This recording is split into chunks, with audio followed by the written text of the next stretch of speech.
very good morning to all my subscribers, my viewers, the obedient family, active citizens, and Nigerians. Thank you for joining me this morning. Now, let me start this video by saying that our principal, Peter Obi, was in the stadium yesterday to support the Super Eagles in the finals of the Unity Cup. And I can tell you, it was all victory, laughter, joy, excitement. Trust me, the Super Eagles won, and I'm going to be showing you snippets of, what actually went down there, his presence and everything there is, so that you can actually see. But while that was going on, there was animosity, strife, anger, malice in the camp of the snatchers and grabbers. We all know that Tinubu went to commission a 30 kilometers road out of a 750 kilometers coastal highway. He went to commission 30. His twin brother, Wole Soyinka, the graduate professor, was with him there, and then something happened in that meeting where he actually snubbed Sanwo. I've said this before. I said there is high tension growing, and Sanwo, he feels that Sanwo now is now a rebel, because I told you that there's a rebellion growing in Lagos State, and I can tell you that to an extent it's initiated by certain people in high places. One which is believed allegedly to be Sanwo that is pushing for that rebellion, because he actually some of them are tired of taking orders.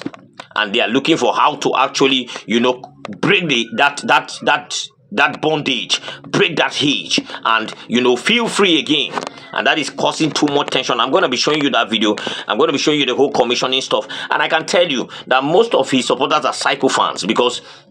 And very daft, because when you tell them, reel out the projects that Tinubu has done for the past 2 years, they will start telling you how they paid 70,000 naira for increased minimum wage to 70,000 and all that. As if 70,000 is enough for somebody that cannot even buy a bag of rice. So let's not get into that discussion. I'm going to be showing you that. But there is growing tension, and as there is growing tension, there is this belief that there is fear in the minds of the members of the APC.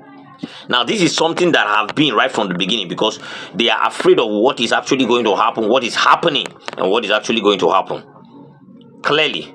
But let me quickly start by showing you what went down in the stadium with Peter Obi yesterday, and then show you the clear fact that these people are really, really afraid of what is actually coming for them. The coalition, they are really afraid, and that is why they are quickly doing some kind of things that are really funny.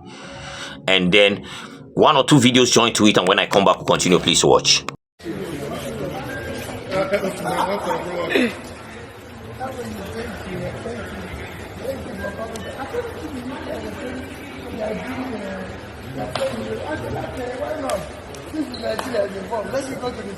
one big fan here. Yeah. I came in this morning. Nice. Where's your flag? Let me join you. Bring the flag, yeah. Where's the other one? It's Unity Cup. It's Unity Cup. Where's the other one? Bring the other one. Peter Obi and Coco Master right in the UK. Unity. Sorry. Unity. Yes, sir. Now you can see him in the stadium, right? That was after the massive crowd had covered him and all that. This is Peter Obi, and that is just who he is. The love, the sacrifices for Nigeria and Nigerians is undeniable, and you can see it every single time in his expression, in his actions, and everything that he does clearly shows that yes, this man is really, really there for the people, and he really wants to actually remove the people from the shackles of the hands of these wicked people. Let's continue. Potential alliance between Atiku Abubakar and Peter Obi for the 2027 elections. As a core party person, does this give you some worries? Yes. Yes, it does. You're worried? Of course. Oh, wow. That this might sweep your party away in 2027? I never take any potential threat for a joke in politics. And if you look at the votes of Atiku plus Obi in 2023, we could have easily lost the election if they were put together. So it's a threat if both of them come together? Of course it is. God forbid they come together for the APCs. God forbid. Let's just leave it at that. What I'm saying is that as a politician, I know it's a threat, without a doubt. But what do you do also for those who imagine that what you think God will forbid might eventually be the imminent political happening in Nigeria? God forbid that God forbid that they come together. No, I don't. You know, when you look at the liberal economic principles and policies that eventually affect the downtrodden, you know that these are not the kind of policy that we should be pushing, because every other thing has to have a plan, and you have to have a well planned process for whatever policy that you are initiating. Is it that the members of the APC lives in an alternate universe, or they are too scared to face the reality that the Nigerian people are facing? Because I do not want to go into statistics and try to look at bogus figures that does not really reflect the current sufferings on the street of this country. If you want to know that in the last 2 years, the president has worsened our economic progress. He has destroyed everything he met on ground. Let me tell you one thing. At the time the president came, a liter of fuel was 197 naira. It's about 1,000 today. Yeah, and that's because he removed the subsidy. Because he removed the fuel subsidy without plan, without policy direction. Yeah. It was an impromptu decision that was not well thought out. Because you need to have a policy, then you need to have a plan and how to cushion the effect of those policies removal. So you have a situation when the president came in, because if you have a robust manifesto when you are coming into office, you have step-by-step process of how to implement this manifesto. There was no step-by-step process.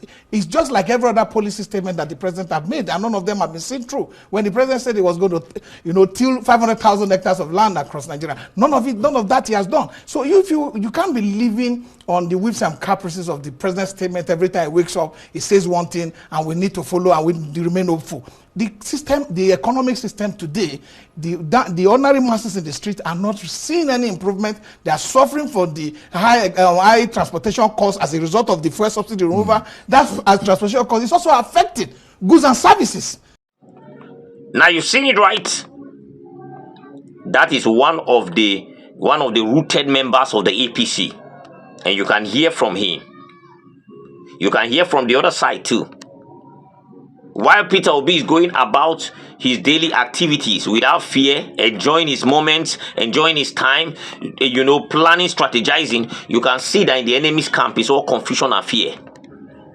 And that is why you see all these things. They are trying to force the people to believe that they have done well or they are doing well.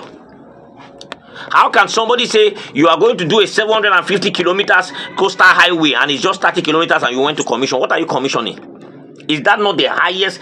Is that not the highest level of mediocrity or sycophancy?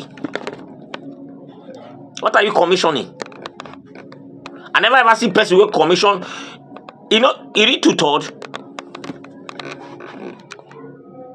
We are rushing there to go and commission. Why? Because it's just let us look for something and place this person so that he can actually. But everybody that knows the truth comes out to speak the truth to power. That is a colossal failure. And because of that, you can see the fear in their minds. They are losing at all from everywhere.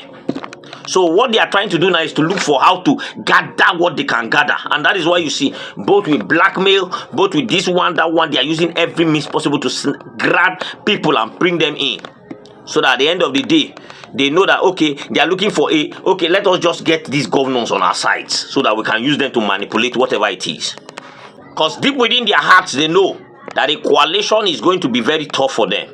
Owing to the fact that the promises they have made the people, they can't fulfill it. There is no sensible thing they have done. It has been from one colossal failure to another. It has been a complete failure. There is no even telling about that. So they know that in their hearts that when it comes to this thing, there is no hope. We have failed the people. So let us look for how to gather everybody that is in power, bring them to our party, make sure it's a one-party system. Look for how to drag out the governors of PDP and every other governor they can sieve them and bring them in. Then at the end of the day, we will just use them to an INEC to actually just do what we have to do. And while that is going on, they are still having problems in their camp. They are still having their supporters attack them. Let me show you these videos, and when I come back, we'll wrap it up. Now you can actually see them going to go and commission the 30 kilometers road out of 750 kilometers that they are supposed to build. That is sycophancy at the highest level. Now, I pay attention to the people that are there. You can see the graduate professor Wole Soyinka actually they are moving slowly with them. That is the Senate president and all that. Now I want to really read what an African said about Wole Soyinka, and then we will now show you where he actually went ahead to snub Sanwo to show clearly that truly there is tension in the camp of the APC in Lagos State. Now quickly let me read what that African wrote. Now, African tweeted, he said, "Can you see that fraud, Wole Soyinka? Now you understand his view about Captain Traore." Now, Soyinka has been on the attack of Captain Traore. Everybody knows his view about, military dictatorship and all that. He's not in support of it. But the question is, you don't use the same kind of heat to hit somebody that have failed for 2 years. In fact, you that said you were going to judge his government after a year have come out to say nothing. Instead, we see you walking around with him, doing a lot of stuff with him, showing clearly that the man is just a double standard person that should not be taken seriously, because he will say one thing here, he will go and do another thing. Clearly, he's not even somebody to be trusted. And a lot of people had comments to say, but I'm not going to bore you with that. Let me quickly show you the event that played out between Tinubu and Sanwo. Now you can actually see that Tinubu entered into the hall of the whole meeting and all that, where they were going to talk, and he's shaking everybody. Just watch very closely at what he does when he gets to the place of Sanwo. He didn't shake him, he passes him. Even when Sanwo tries to bring his hand, he didn't even pay attention to him and all that. That shows you, and these have actually gone viral. That shows you there is a rift between them. Now listen to a supporter of Bola Ahmed Tinubu. Your Excellency, Mr. President, Bola Ahmed Ashwaju Tinubu, let me begin to sincerely congratulate you on your second anniversary in the office. Your leadership and Renew Hope agenda inspired many of us in the diaspora to return home, to invest and build and believe in Nigeria again. But I come to you today with great urgency because that hope is being violated from within. What is happening right now in Channel 17 and 18 of Lagos Coastal Highway, which we have been bringing to your attention, particularly in Okwaja, is not merely a realignment. It is a sabotage. It is an abuse of power. It is the reckless destruction of approved estates and legal investment formed by misinformation and private interest. And let me state it plainly. It is your own Minister of Works and your Federal Controller of Works who is now thwarting the Renew Hope agenda by pushing a diversion that bypasses the gazetted alignment, a diversion without valid engineering justification, and by doing so in direct contravention of court order. The minister is not only breaking the law, he is tearing down the ideals you ask us to believe in. Now you've seen it, right? There is this. Let me quickly say this. You can actually see what happened between him and Sanwo. That is something that is actually it's been ongoing for a while now, and you can see now clearly that there is that serious divide between the two of them. And then you can see what a supporter is saying, a fervent supporter. The funny thing about these guys is that they try as much as possible to confuse Nigerians to believe that they are actually there, they're actually doing the right thing, but you can't deceive people.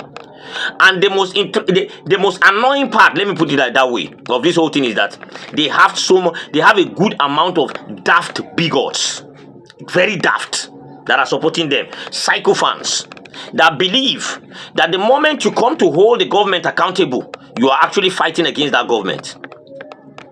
The moment you ask questions that are vital, that the people are supposed to actually ask, you are actually an anti the government. They believe in their heads that whenever you elect somebody, you don't have the right to question whatever he does. Now, whatever he does is right. That is the height of sycophancy. That is daftness at the highest level. Rifai came out to ask Umahi, what is the cost per kilometer of what you have done? Umahi was coughing because he couldn't answer that question. They know saying that there we foresee all the criminalities for bust open. People now went and we were insulting Rifai. Now why would Rifai ask that kind of question? Sycophants that celebrate mediocrity. They forget that one of the biggest medium of theft is projects. So when you ask how much did you use, it's not about the project now, because we know that yes, there's a project on ground, but how much did you use to execute this project? Is it that one no concern them? Their own be say, let us just celebrate anything the person does. And that is why when you see what they reel out as the achievement of Bola Ahmed Tinubu so far in 2 years, you weep. You will say, look at the mindset of a Nigerian calling these things achievements. Complete failure is what you will reel out to be calling achievements. There have been no achievement whatsoever. And now a good number of them have turned against him from his camp.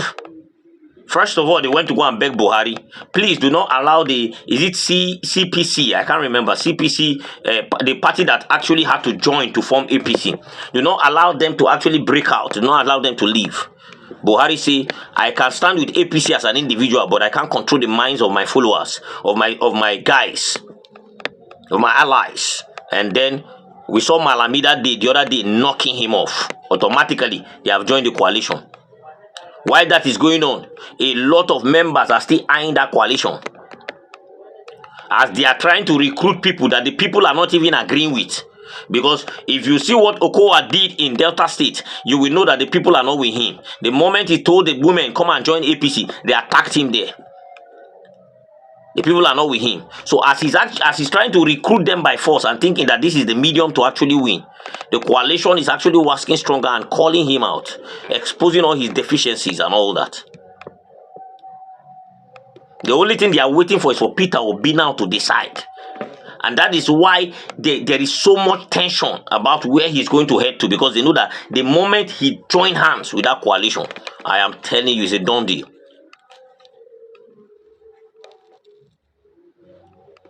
So you can see, they have confused the people, they have deceived the people, a good number of the gullible people. So the moment you come out and say, oh, Tinubu is not doing it right, shut up your mouth. You are an obedience, an obedience. That's what they believe. So your work is to put people in power, then sit down and clap for them even when they are failing. That is the height of daftness. Let me drop this here, guys. Please drop your comments in the comment section. Really love to hear from you. Subscribe to the channel if you haven't. Turn on the notification bell so that whenever I drop a video, you'll be the first to be notified. Thank you for watching the video. Have a blessed remaining part of your day. I'll see you next time.